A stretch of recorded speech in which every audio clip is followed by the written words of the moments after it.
Boa tarde, boa noite, bom dia, dependendo do horário que você, querida irmã, venha assistir a nossa gravação. Isso aí é uma facilidade que a tecnologia nos traz. E começaremos, como de costume, trazendo o traço do perfil de uma pessoa conforme o coração de Deus, que nós extraímos da aula passada, a nossa 10ª aula. Vimos que uma pessoa, então, com este caráter, confessa a sua culpa sem qualquer tentativa de negar o mal que fez.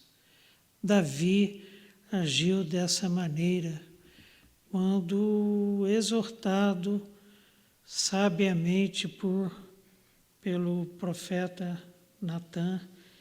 Ele confessa o seu pecado e faz isso sem reservas diante de Deus. Nós estamos já com um perfil riquíssimo de uma pessoa conforme o coração de Deus. Ainda temos, contando com a aula de hoje, 4 aulas. E dessas, tirando pelo menos, porque nós estamos evitando tirar traços que sejam já repetidos, mas tirando pelo menos um por aula, ainda temos 3 traços deste perfil. E hoje nós vamos dar continuidade ao nosso estudo, e na aula passada nós vimos que o Senhor confrontou Davi com o seu pecado e fez isso por intermédio do profeta Natã, como dissemos. E Deus anuncia para Davi o castigo. E o interessante que nós estudamos é que a definição do castigo teve uma participação determinante do próprio Davi. Só para relembrarmos, segundo livro de Samuel, capítulo 12, dos versos 9 até o 12, diz assim a palavra do Senhor. O Senhor falando a Davi por intermédio do profeta. Por que, pois, desprezaste a palavra do Senhor, fazendo o que era mal perante ele? A Urias, o heteu, feriste a espada, e a sua mulher tomaste por mulher depois de o matar com a espada dos filhos de Amon, os amonitas. Agora, pois, não se apartará a espada jamais da sua casa, porquanto me desprezaste e tomaste a mulher de Urias, o heteu, para ser tua mulher. Assim diz o Senhor: eis que da tua própria casa suscitarei o mal sobre ti, e tomarei tuas mulheres à tua própria vista, e as darei a teu próximo, o qual se deitará com elas em plena luz deste sol. Porque tu o fizeste em oculto, mas eu farei isto perante todo Israel e perante o sol. O Senhor não maqueia, não varre para debaixo do tapete. Ele faz justiça. E, como estudamos, Natã armou uma cilada tão eficaz que levou Davi a determinar o seu próprio castigo, conhecedor da lei como ele era, conforme estudamos ainda no mesmo capítulo, no 12, do 2º livro de Samuel, versos 5 e 6, encontramos: então, quando Davi conta a parábola para ele, ouvindo a parábola, o furor de Davi se acendeu sobremaneira contra aquele homem rico, né? E disse a Natã: tão certo como vive o Senhor, o homem que fez isso deve ser morto. E pela cordeirinha restituirá 4 vezes, porque fez tal coisa e porque não se compadeceu. Davi precisava fazer restituição quádrupla. Então, por quê? Porque logo depois dele decretar como rei esta pena para o homem que havia roubado a ovelhinha do pobre, Natã diz para ele: esse homem é você. Então, a partir daí, ele tem uma dívida perante Deus. E essa dívida deve ser paga. Ou seja, para uma ovelha deveriam ser pagas, conforme a lei de Moisés, 4 ovelhas. E a continuação da história da história de Davi, nos traz, então, como foi feito o pagamento dessa dívida. Nós podemos até usar a metáfora das parcelas. Então, foi um pagamento parcelado em 4 vezes, em 4 prestações, em 4 parcelas. A primeira delas foi paga com a vida do bebê que Batseba deu à luz a Davi. Por determinação da soberania e sabedoria e justiça de Deus, esse bebê morre. Isso nós vamos encontrar ainda nesse capítulo 12 do 2º livro de Samuel, dos versos 14 a 23. Vale a pena lermos. Diz assim o verso 14: mas posto que com isto deste motivo a que blasfemassem, com isso o quê? Além de adulterar, Davi matou Urias, o marido de Batseba. E isso deu motivo que blasfemassem os inimigos do Senhor. E qual a consequência disso?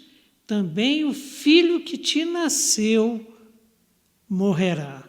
O bebê que Batseba deu à luz a Davi.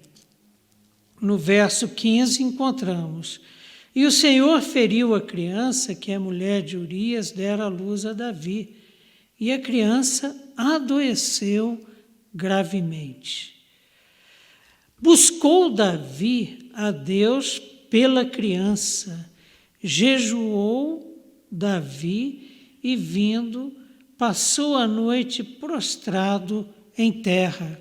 Davi confessou o seu pecado, recebeu o perdão, e com o perdão acontece também uma retomada importante de Davi na sua relação com Deus, uma relação de confiança e de esperança no Senhor.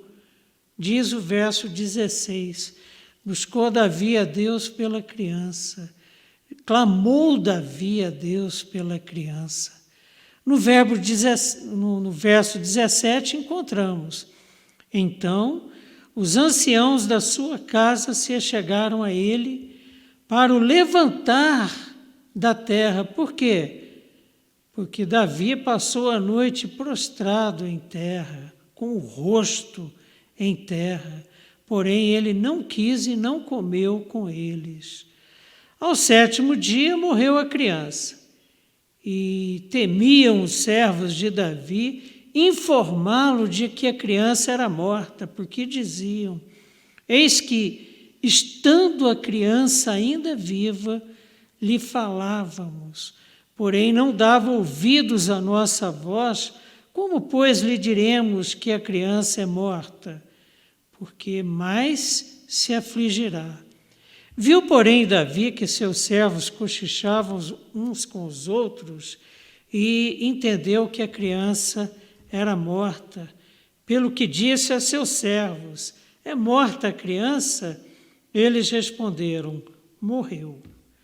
Então Davi se levantou da terra, lavou-se, ungiu-se, mudou de vestes, entrou na casa do Senhor e adorou. Depois veio para sua casa e pediu pão. Puseram-no diante dele e ele comeu. Disseram-lhe seus servos: que é isto que fizeste? Pela criança viva jejuaste e choraste. Porém, depois que ela morreu, te levantaste e comeste pão. Respondeu ele: vivendo ainda a criança, jejuei e chorei, porque dizia: quem sabe se o Senhor se compadecerá de mim e continuará viva a criança? Olha que interessante, meu querido e minha querida. Davi é perdoado, recobra a sua confiança e esperança em Deus e aceita o castigo de Deus, que é a manifestação da disciplina de Deus sobre a vida dele. Davi se submete humildemente à correção que Deus lhe impõe, uma correção necessária. Então, a primeira parcela da dívida de Davi para com Deus, dívida que ele estabeleceu, que ele definiu, foi paga. Ainda faltam 3. E daqui até o final da nossa aula de hoje, nós vamos estudar como que aconteceu o pagamento da segunda parcela. Vejam a consequência do pecado na vida das pessoas. Primeiro, uma criança inocente, um bebê que não tinha nada a ver com a história, adoece gravemente e morre. Depois disso, não passado muito tempo, as consequências do pecado atinge Tamar, a filha, a única filha de Davi. Os demais foram filhos homens. E a história de Tamar, ela é narrada no capítulo 13 do 2º livro de Samuel. Dada a seriedade, a gravidade, a importância do tema, nesse segundo pagamento de uma parcela de seu pecado, é dedicado todo o capítulo 13 à história de Tamar e como que Davi reagiu diante do grande mal que atingiu sua filha Tamar. E Deus diz a Davi que a espada não ia mais se afastar da casa dele. E o mal atinge não somente Tamar, mas seu irmão Aminon. Aminon, um dos filhos de Davi, o seu primogênito, apaixona-se pela irmã, uma relação incestuosa. E ele estupra a irmã. E o pagamento dessa segunda parcela relacionada ao pecado, ao castigo por conta do pecado de Davi com Batseba, entra em cena também Absalão, outro filho de Davi, que mata por vingança o seu irmão Aminon pelo mal que havia provocado na vida de Tamar. E nós temos afirmado recorrentemente que a palavra de Deus não usa de maquiagem para as suas personagens. E o que acontece? O texto do capítulo 13 deixa muito claro que Aminon era irmão de Tamar, ou seja, deixa muito claro que Aminon violentou a Tamar. E nós temos uma série de versículos que destacam esta informação importante que dá a medida do erro que foi cometido, do pecado cometido por Aminon. E nós vamos usar esses versos que destacam esse fato, inclusive para darmos uma passada por todo o relato, por todo o capítulo. Começa no verso 2 do capítulo 13 do segundo livro de Samuel. Então, vocês podem continuar com a Bíblia aberta aí no capítulo 13 do segundo livro de Samuel, porque a gente vai trabalhá-lo bastante. Diz assim o verso 2: angustiou-se Aminon. Ora, o que causou essa angústia em Aminon? Tamar. Deus permitiu que em seu coração Aminon apaixonasse por Tamar, sua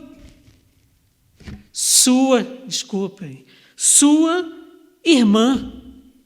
O texto deixa bem claro a relação pecaminosa de Aminon com Tamar. E olha, o pecado já começa a produzir seus frutos, ao ponto de adoecer. Aminon ficou tão angustiado por conta de Tamar, a paixão era tão doentia que ele adoeceu, pois sendo ela virgem, parecia-lhe impossível fazer alguma coisa. Para quê? Para que ele alcançasse sua meta, que era se deitar com Tamar. No verso 5, nós encontramos o seguinte: disse-lhe Jonadab. Sabe quem era Jonadab? Jonadab é aquele rapaz, playboy, próximo ao poder, amigo de Aminon, e que tinha uma influência muito grande sobre Aminon.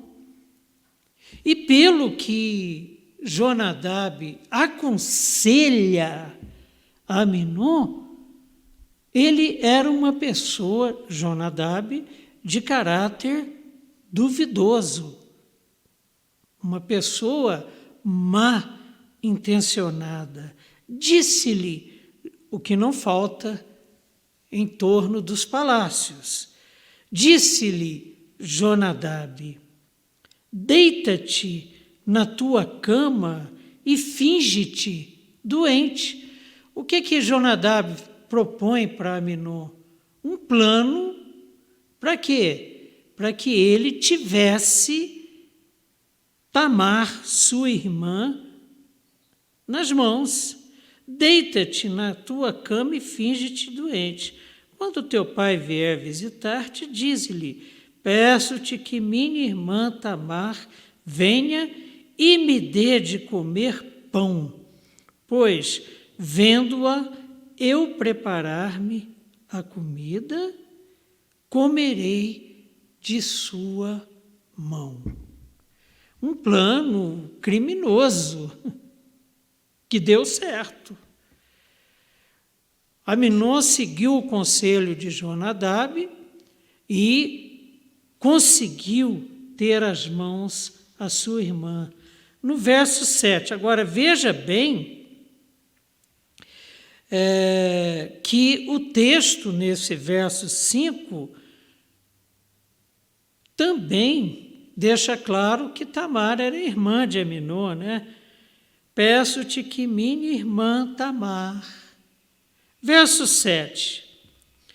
Aí, Aminon coloca o plano proposto por Jonadab, o que é um problema sério, né? De repente, Jonadab passa a ser conselheiro no palácio. Isso representa o quê? Uma perversão da sabedoria. Mas aconteceu. Verso 7. Já com o plano caminhando, então Davi mandou dizer a Tamar em sua casa: olha, Davi vai lá, está lá Aminon fingindo que está doente, convence o pai que queria comer um bolo feito e servido pelas mãos da irmã Tamar. Aí Davi consente. Então Davi mandou dizer a Tamar em sua casa: vai à casa de Aminon. Sabe o que Davi faz aqui? Ele está encaminhando Tamar para o matadouro. Teu irmão, e faze-lhe comida. Verso 8. Foi Tamar à casa de Aminon, seu irmão. Davi fala: vai à casa de Aminon, teu irmão. E o verso 8, foi Tamar à casa de Aminon, seu irmão.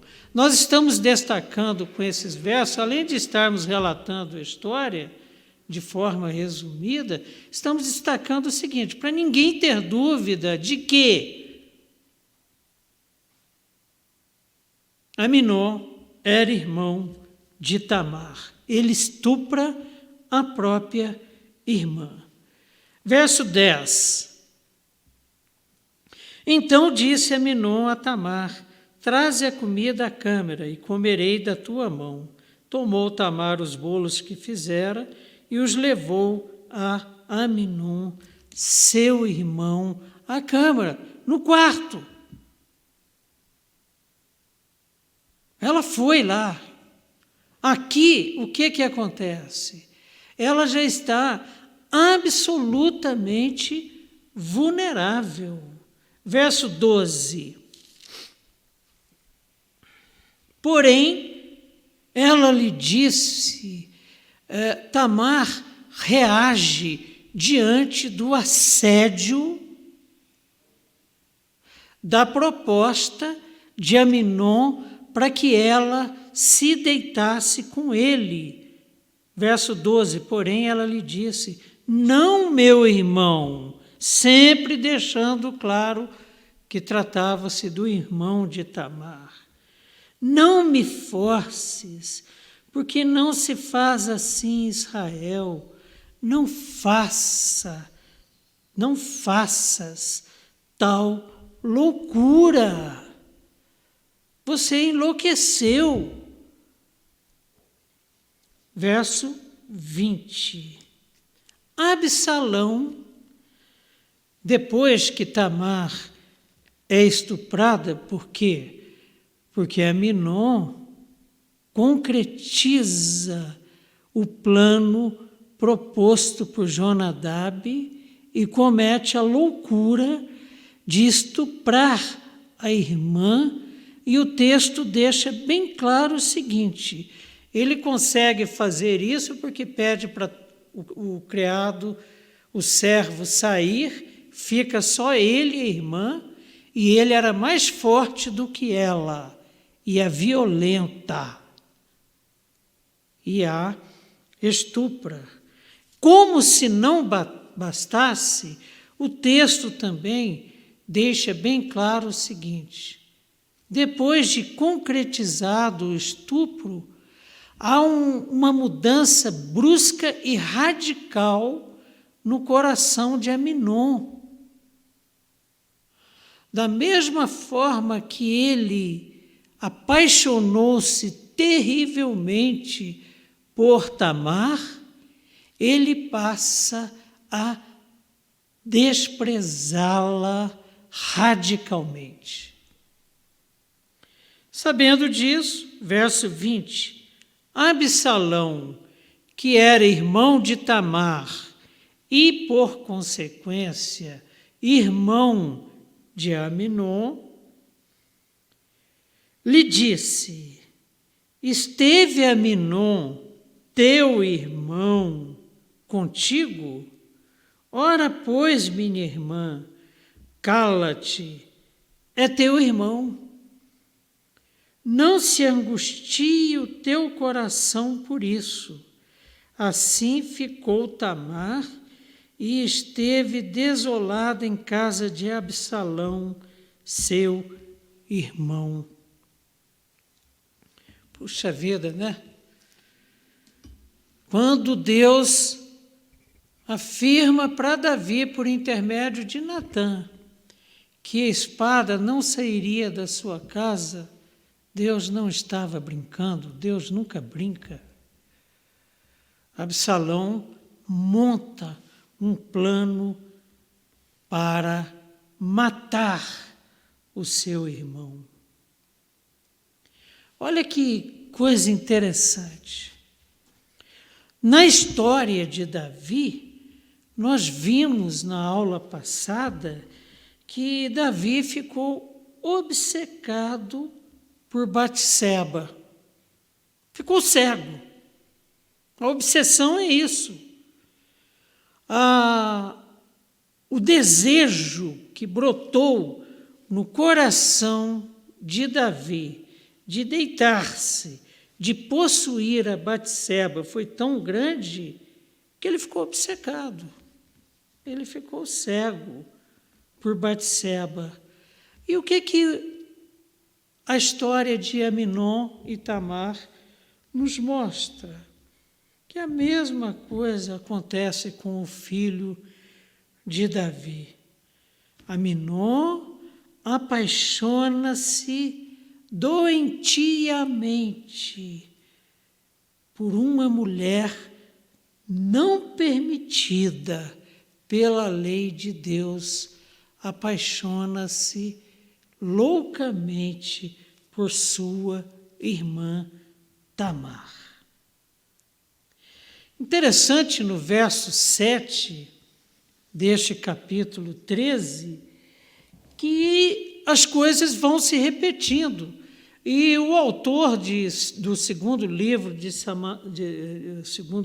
Samuel cuida para que isso fique claro, que aquilo que Davi cometera, o pecado cometido por Davi, repete-se na vida de seus filhos.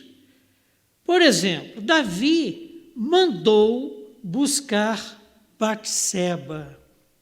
Shalabe é o verbo que está no versículo que registra esse fato que nós vimos na aula passada. E agora, da mesma forma, ele, Shalabe, manda sua filha para o matadouro, conforme vimos há pouco no verso 7. Algo semelhante vai acontecer no verso 11. Vamos ler o verso 11 que nós não lemos ainda. Quando lhes oferecia para que comesse, pegou-a e lhe disse: vem, deita-te comigo, minha irmã. Aminon tinha plena consciência de que estava pegando a própria irmã para deitar-se com ele. O mesmo verbo, deitar-se, dormir, shacabe, que foi usado para descrever a relação de Davi com Batseba, porque Davi chacabe, Davi deitou-se com Batseba, teve uma relação com Batseba. É usado agora por Aminon, com relação à sua própria irmã. Deita-te comigo para que eu a possua. E um outro aspecto interessante, que esse fato narrado no capítulo 13, que é o estupro de Tamar por Aminon, ele traz paralelos importantes com o relato do estupro da concubina do levita, que é narrado nos capítulos 19 e 20 do livro de Juízes, que caracteriza, inclusive, o quê? Caracteriza sodomia. Isso tem um significado muito importante no estudo que estamos fazendo, gente. O pecado da cobiça, somado ao pecado do adultério, somado ao pecado do assassinato de Urias, colocam Davi numa posição inferior à de Saul e o iguala a um dos períodos mais negros da história de Israel, que foi o período de Juízes, e há um fato dentro desse período que macula a história do povo de Deus, que é o estupro pelos benjamitas desta concubina até a morte. E há na narrativa semelhanças, paralelos com esse capítulo 13 do segundo livro de Samuel, que narra o estupro de Tamar pelo seu irmão Aminon, filhos de Davi. Desculpem, mas a umidade do ar está baixíssima. Qual a primeira semelhança, então, que vamos encontrar nos relatos? Primeiro, são atos considerados loucura, são atos ultrajantes e perversos. Tanto o estupro da concubina lá em Juízes, como também o de Tamar em 2 Samuel. Nebalá é o termo que caracteriza essa perversão. No livro de Juízes, capítulo 19, nos versos 23 e 24, nós vamos encontrar a seguinte afirmação: o senhor da casa saiu a ter com eles e lhes disse: eles quem? Uma turba de vadios benjamitas que queriam estuprar não a concubina, mas o seu senhor. Uma cena parecidíssima com a que aconteceu na casa de Ló, em Sodoma, quando uma turba de vadios queria estuprar os anjos que Ló estava hospedando. Não, irmãos meus, disse o dono da casa, onde estava o levita, não façais semelhante mal, já que o homem está em minha casa, não façais tal loucura. Minha filha virgem e a concubina dele trarei para fora, humilhai-as e fazei delas o que melhor vos agrade. Porém, a este homem não façais semelhante loucura. E é interessante que Tamar praticamente pronuncia as mesmas palavras em 2 Samuel 13, versos 12 e 13.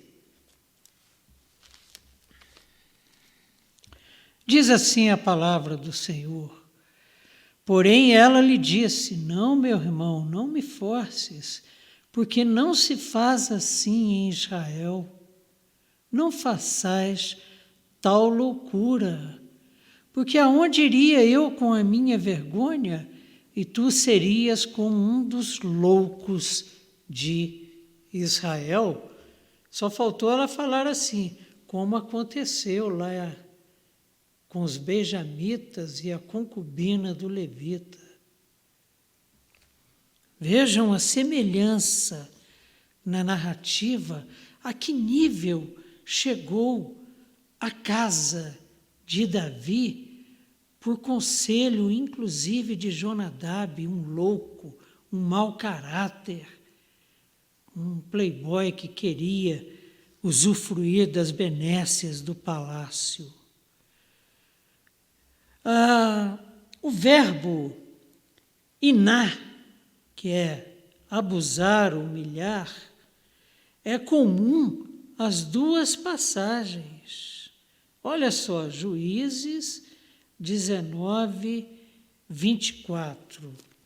Então, Juízes 19, 24.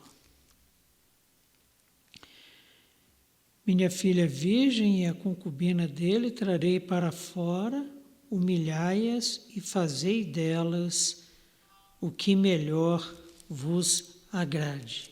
Eu trarei elas para fora e vocês, Aminá, poderão humilhá-las, estuprá-las, o que melhor vos agradar.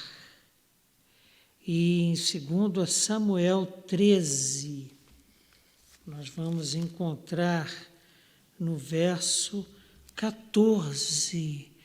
Porém, ele não quis dar ouvido ao que ela lhe dizia. Antes, sendo mais forte do que ela, forçou-a e se deitou com ela.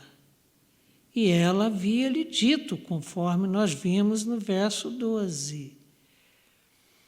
Não, meu irmão, não me forces, porque não se faz assim em Israel. E ele estava enlouquecido por aquela paixão doentia que Deus permitiu que nascesse e crescesse no seu coração. Aminon provoca, então, o estupro. Uma outra semelhança nas duas narrativas, os de Gibeá e Aminon rejeitam o alerta recebido. Em Juízes 19, 25, nós encontramos, porém, aqueles homens não o quiseram ouvir ao dono da casa. Então, ele pegou a concubina do levita e entregou a eles fora, e eles a forçaram e abusaram dela toda a noite até pela manhã, e subindo a alva, a deixaram. E, no final da narrativa, ela morre. Agora vejam bem vocês a semelhança. 2 Samuel 13, verso 14, que acabamos de ler. Porém, ele não quis dar ouvidos ao que ela lhe dizia. Antes, sendo mais forte que ela, forçou-a e se deitou com ela. Estuprou-a. É o que, infelizmente, aconteceu. E o triste da história é o desfecho, né? Lá em Juízes, vamos encontrar: levante-se e saia daqui. E a mesma expressão é usada por Aminon com relação à sua irmã Tamar, quando então, ela começa a ser rejeitada por ele. Juízes 19, 28 diz assim: Ele lhe disse: levanta-te e vamos. A quem que o levita estava se dirigindo? A sua concubina, que estava caída no beiral da porta, já morta, porque fora estuprada a noite toda. Agora, voltando lá para o nosso relato de Aminon e Tamar, no verso 15 do capítulo 13 de 2 Samuel, encontramos: depois Aminon sentiu por ela grande aversão. Aquela paixão desenfreada transforma-se em repulsa. E maior era a aversão que sentiu por ela que o amor que lhe votara. Disse-lhe Aminon: levanta-te, vai-te embora, sai de perto de mim, porque eu não te suporto. É interessante a gente observar que essas coisas estão acontecendo na casa do rei Davi, escolhido pelo Senhor para ser o grande rei de Israel. E, de modo irônico, a tolice Nabal agora caracteriza a casa real, ao ponto de ter uma pessoa do estirpe de Jonadab definindo o que aconteceria, aconselhando os filhos de Davi. E uma coisa terrível também acontece. Davi nega-se a defender os direitos de Tamar e também de consolá-la. Ela ficou sozinha na história. Veja bem você a seguinte situação. No verso 21, diz o seguinte, no capítulo 13 do segundo livro de Samuel: ouvindo o rei Davi todas estas coisas, muito se lhe acendeu a ira. Ponto. Ora, Davi ficou irado e foi dormir com a sua ira. Não fez nada. Não corrigiu Aminon pelo terrível pecado que havia cometido. E este não é o único erro cometido por Davi, que se nega a corrigir o filho, que se nega a defender os direitos de sua filha Tamar, que saiu pelo palácio rasgando as suas vestes de virgem. O que acontece? Como Davi não faz nada, sempre quando há um espaço vazio, ele não demora a ser ocupado. E quem é que entra em cena? Absalão, que nessas alturas da história odiava seu irmão Aminon e monta um plano tão macabro quanto o de Jonadab. Jonadab montou um plano para que Tamar chegasse às mãos de Aminon para que o estupro fosse concretizado. Absalão monta um plano para matar seu irmão Aminon em vingança ao mal que ele havia provocado na vida de Tamar. E o que Davi faz? É convencido por Absalão que Aminon e seus irmãos deveriam ir à propriedade de Absalão para participarem da tosquia das ovelhas de Absalão. E da mesma forma que Davi enviou Tamar para as mãos de Aminon, ele agora envia Aminon também para o matadouro, quando permite que Aminon e seus irmãos fossem à casa de Absalão para participarem da tosquia. Diz assim o verso 27 do capítulo 13: insistindo Absalão com ele, Davi deixou ir com ele Aminon e todos os filhos do rei. Era tudo o que Absalão queria.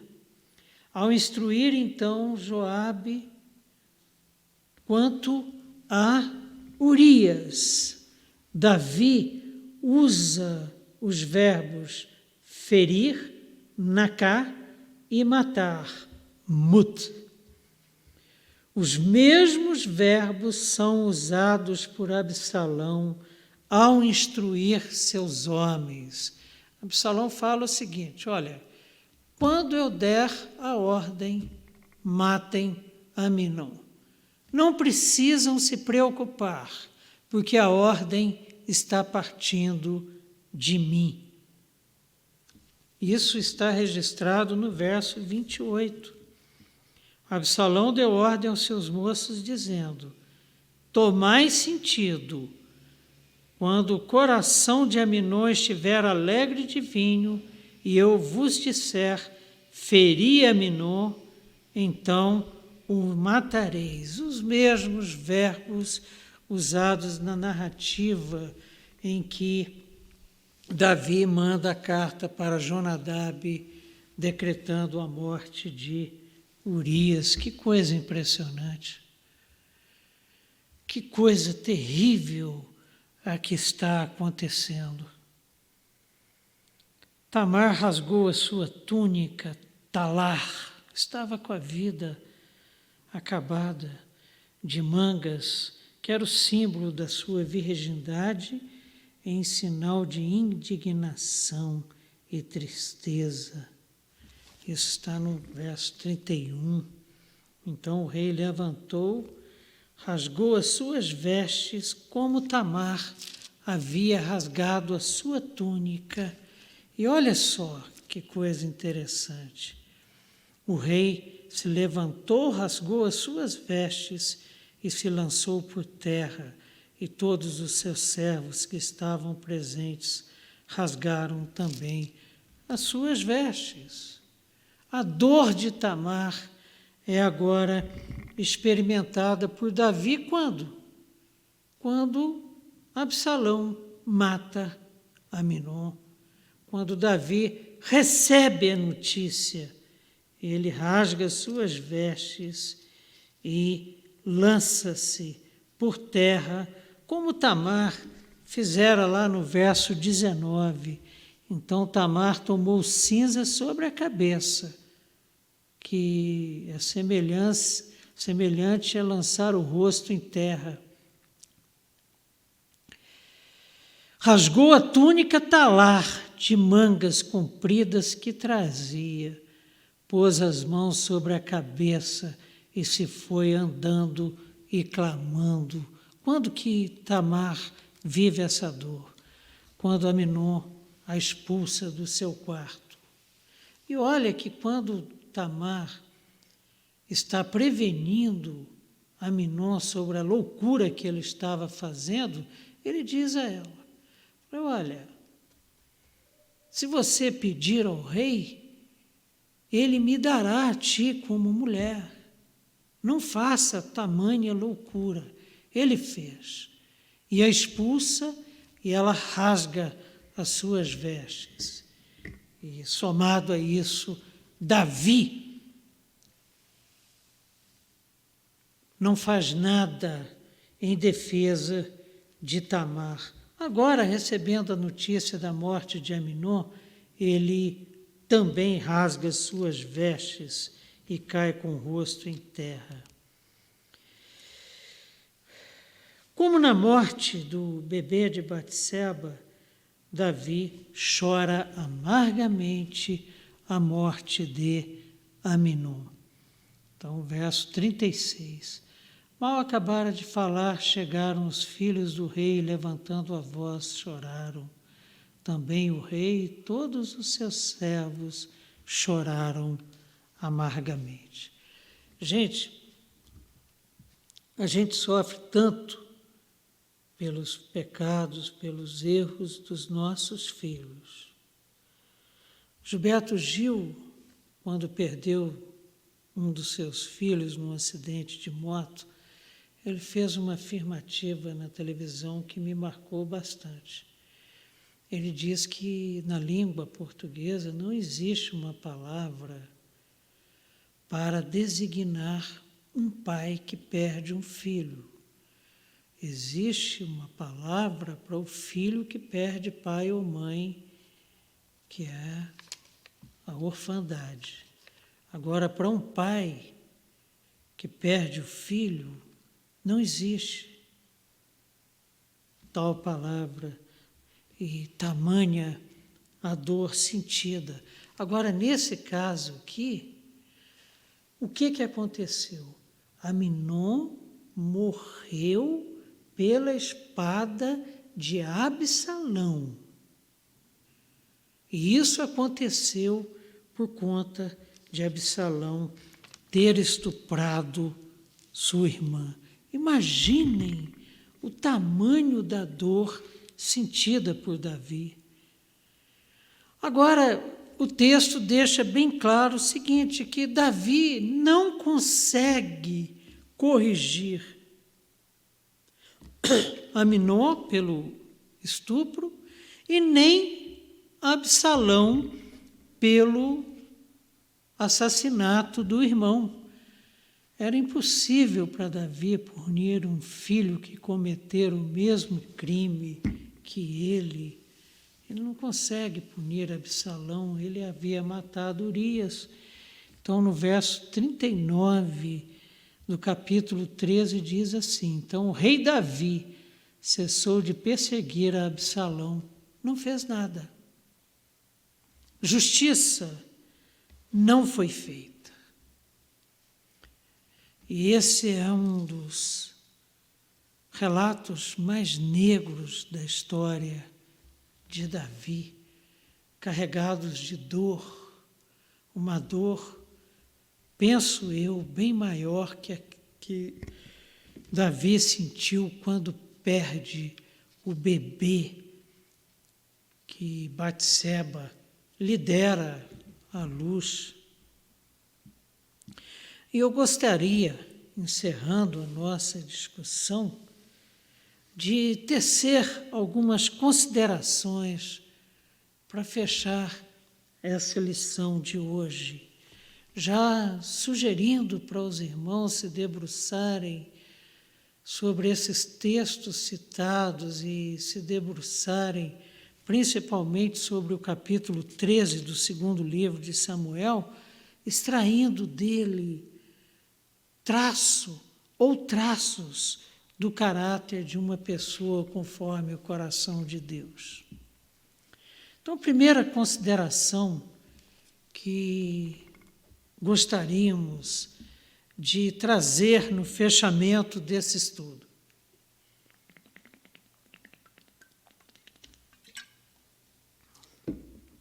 fica evidente que a justiça de Deus está em ação. O cumprimento daquilo que foi profetizado a Davi, que é a justiça de Deus, está acontecendo. Davi não remete a Amnon e Absalão à justiça, mas isso não significa que a justiça de Deus não esteja sendo feita. O nosso Deus é um Deus misericordioso, como vimos nas aulas anteriores, gracioso, amoroso e justo. E a justiça dele está em ação nesse relato de Amnon e Tamar. A desintegração da justiça humana,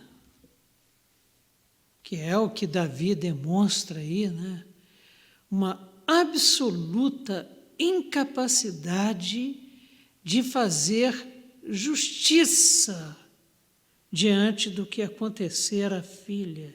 Então, essa desintegração da justiça humana não impede a aplicação da justiça de Deus, que se cumpre apesar do pecado, de modo inexorável pela providência de Deus. E esse relato, ele agiu, creio eu, na mente de Davi e na nossa também, né? Como um lembrete da advertência que encontramos no livro de Deuteronômio, capítulo 5, aí, lembrando do excelente estudo que o pastor Mazinho tem feito nos nossos cultos vespertinos sobre o livro de Deuteronômio, mas Deuteronômio, capítulo 5, verso 9.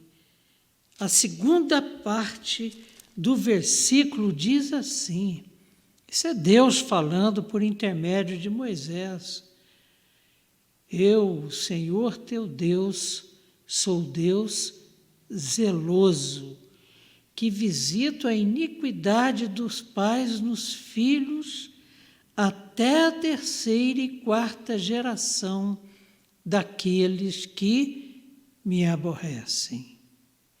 Que visito a iniquidade dos pais nos filhos até a 3ª e 4ª geração daqueles que me aborrecem. E Deus aborreceu-se com o pecado de Davi. E o seu zelo, a sua ira, a sua justiça manifesta-se na vida dos filhos até a 3ª e 4ª geração. Uma geração bíblica cobre em torno de 40 anos. 3ª, 4ª, a vida toda. As consequências do pecado que foi perdoado por Deus na vida de Davi o acompanhariam para o resto da sua vida, e o mesmo acontece com relação a nós.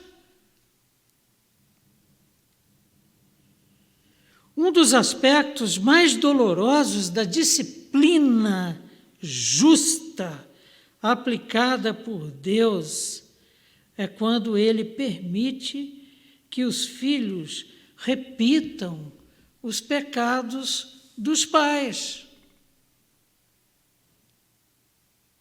Eu volto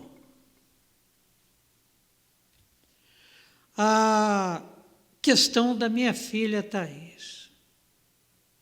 Deus me perdoou e Deus tem restaurado a minha vida e eu creio na salvação dela. Eu oro pela salvação dela desde quando ela nasceu. Ela já vai completar o ano que vem 39 anos de idade e até agora nada. Confesso aos irmãos que às vezes eu desanimo e pergunto a Deus: até quando, Senhor? Mas acontece o seguinte: como é que aconteceu a minha união com a mãe de Thaís e que teve por fruto Thaís, um ser eterno, imagem e semelhança de Deus? Aconteceu num período da minha vida de extrema rebeldia a Deus. Rebeldia que eu percebo hoje na vida da minha filha. Eu peço perdão a Deus, já pedi, Ele me perdoou, mas eu tenho que conviver com isso. Esse meu pecado alcançou a vida dela. Eu creio e eu espero em Deus que, pelo seu poder, graça, misericórdia e amor, a salvação a alcançará. Mas é uma realidade. Se hoje ela é rebelde, não é que a culpa seja toda minha. A Bíblia é muito clara sobre isso. Se o filho masca uvas verdes, os dentes do pai não se embotarão. Mas o que acontece? É um fato que aconteceu na vida de Davi e que aconteceu na nossa vida.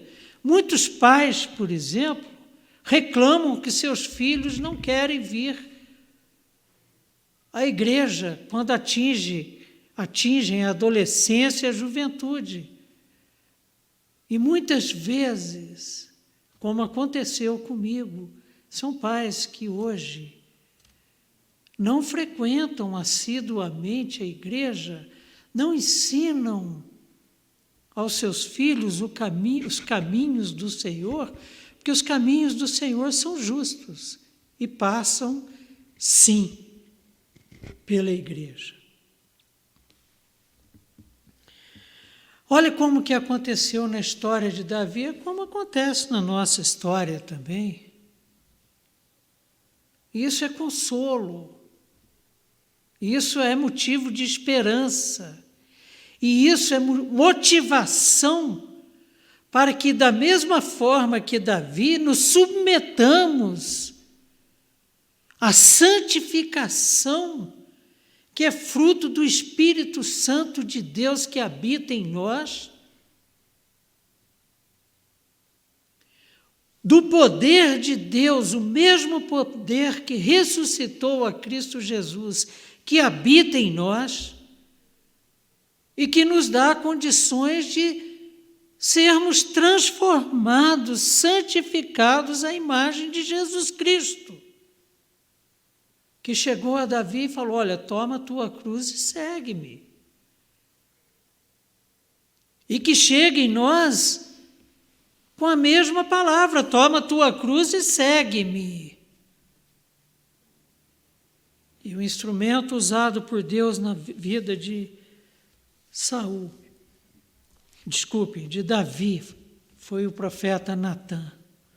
Na nossa vida, a palavra de Deus, o Espírito Santo de Deus e os nossos irmãos amados, que conosco fazem parte da família de Deus e nos ajudam nesse caminho de santificação. A dissimulação e a capacidade de assassinar que Davi demonstrou em relação a Urias aparecem em Absalão, da mesma forma que a lascívia desenfreada e o abuso de poder demonstrados por Davi no caso de Batseba. Davi falou para os seus servos: vão lá e tragam ela para mim. Eles foram e trouxeram. Abuso de poder. Pois a mesma lascívia e o mesmo abuso de poder, inclusive de força física, que não foi o caso com Batseba por parte de Davi, mas que aparecem em Aminon com relação a Tamar. Percebam que o pecado do pai, de repente, emerge na vida dos filhos. E é muito triste percebermos isso. Mas Deus transforma o nosso pecado, transforma o nosso erro, transforma as consequências do nosso pecado em bênçãos. E Ele ajunta os caquinhos da nossa vida e transforma crime, transforma violência em bênção. A justiça divina evidencia-se quando a dor de Tamar, cuja causa justa Davi ignora, que Davi ignorou a dor de Tamar, não há registro de Davi sequer ter procurado a filha e ter dado um abraço e uma palavra de consolo a ela. Quem dirá justiça contra Aminon e Absalão? Mas essa dor sofrida por Tamar se repete em Davi, quando ele perde os 2 filhos. Primeiro Aminon, a segunda parcela está paga. Aula que vem, se Deus quiser, se Deus assim o permitir, perde Absalão também, quando este se rebela contra o próprio pai. É muita dor, é um preço muito alto que foi pago por Davi, porque a Bíblia nos alerta, inclusive, sobre o seguinte: cuidado, com a medida, com o peso que julgardes, serás julgado. E Davi falou que o erro que foi cometido deveria ser pago 4 vezes. Então, 2 prestações foram pagas. Davi perde 2 filhos, o bebê e agora Aminon. E a história, esse trecho triste da história de Davi, continua semana que vem. Não deixe de encaminhar para a gente, viu, gente, o traço do perfil de uma pessoa conforme o coração de Deus, que você pode extrair desse relato terrível de uma das etapas mais negras da história de Davi. Não deixe de fazer isso e também seus comentários e suas sugestões. E vamos orar nesse momento para que Deus tenha misericórdia de nós e nos livre do erro, e nos livre do mal, e nos livre do pecado que entrou na vida de Davi de forma tão avassaladora e que muitas vezes tem entrado nas nossas vidas e que tem provocado tanto mal. Senhor nosso Deus e Pai, Pai de amor, graça e misericórdia, nós te agradecemos muito pela Tua palavra, te agradecemos muito porque ela é verdadeira, ela é clara, ela não traz maquiagem e ela nos mostra o que é o pecado. E ela nos mostra, a partir da história de Davi, que nós somos tão ou mais pecadores do que ele.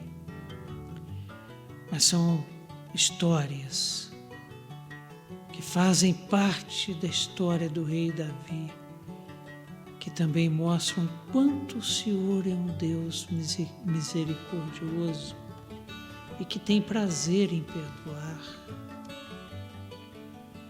tem prazer em lançar nas profundezas do mar o nosso pecado, que se esquece dele. Tudo isso porque o teu filho não se negou a pagar o preço e morreu no nosso lugar. Morreu no lugar de Davi, morreu no nosso lugar. Obrigado porque, da mesma forma que o teu Santo Espírito deixou isso muito claro para Davi, conforme continuaremos estudando nas nossas próximas 3 aulas que terminam no nosso curso. Da mesma forma, o teu Santo Espírito deixou muito claro para nós que também essa eficácia do sangue de Jesus Cristo, esta salvação conquistada na cruz do Calvário pelo sangue derramado, sangue justo e santo, que nos lava de todo o pecado, nos alcançou. Dá-nos a graça de acontecer na nossa vida como aconteceu na vida de Davi, de reconhecermos quem Tu és, quem nós somos, e de nos apropriarmos dessa graça salvadora maravilhosa, de não abrirmos mão por nada desta salvação libertadora que traz vida e vida abundante e que só é possível em Cristo Jesus. Muito obrigado, porque a exemplo de Davi nós também fomos lançados num ciclo virtuoso de santificação e que de fé em fé nós vamos sendo transformados à imagem do Teu Filho Jesus. Completa em nós a Tua boa. Livra-nos do mal, livra-nos do erro, livra-nos do pecado. Nós Te pedimos, Te suplicamos e já Te agradecemos, em nome de Jesus, Senhor. Amém. Amém. Era isso, irmãos. Muito obrigado. Até a semana que vem, se Deus quiser. Beijão para todos. Beijão para